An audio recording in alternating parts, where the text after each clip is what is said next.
హిందూపురం, మడకసిర, పెనుకొండ రైతులకు good news. ఈ ప్రాంతాల్లో ఇక నుంచి 3 పంటలు పండుతాయని ఇది గ్యారంటీ అంటున్నారు ఎమ్మెల్యే బాలకృష్ణ. వైసీపీ చేయలేని పని తాము చేశామంటున్నారు మంత్రి నిమ్మల. ఎడారి సీమలో సిరుల పంటలు పండేందుకు మార్గం సుగమమైందని ఇద్దరు నేతలు చెప్తున్నారు.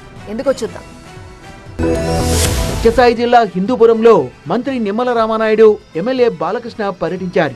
హిందూపురం మండలం రాచపల్లి దగ్గర హంద్రీనీవా కాలువ వెడల్పు పనుల్ని ప్రారంభించారు. కొల్లపల్లి రిజర్వాయర్ నుంచి మడకసిర వరకు 70 కిలోమీటర్ల పొడవున ఈ కాలువను 700 కోట్ల రూపాయలతో వెడల్పు చేస్తున్నారు.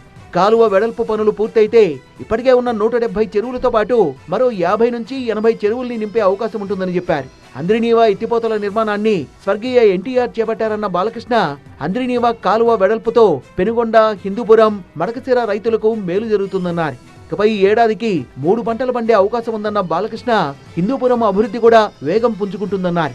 ఆయన ఎన్టీ రామారావు గారు అన్న నందమూరి తారక రామారావు గారి యొక్క కళ రాయలసీమకు నీళ్లు ఇవ్వాలి, అదే మన ముఖ్యమంత్రి చంద్రబాబు నాయుడు గారి యొక్క సంకల్పం ఆ కళను నిజం చేయాలన్నది. హిందూపురికి మంచి భవిష్యత్తు ఉంది. అందరి చూపు మనం ఇవాళ హిందూపూర్ వైపు ఉంది. రాయలసీమను గత వైసీపీ ప్రభుత్వం పట్టించుకోలేదన్న మంత్రి నిమ్మల రామానాయుడు, కూటమి ప్రభుత్వం హంద్రీనీవాకు గరిష్టంగా నిధుల్ని కేటాయిస్తోందన్నారు. రాయలసీమను చంద్రబాబు రతనాల సీమగా మారుస్తున్నారని, ఇక హంద్రీనీవా కాలువ వెడల్పు పనులే నిదర్శనమన్నారు నిమ్మల.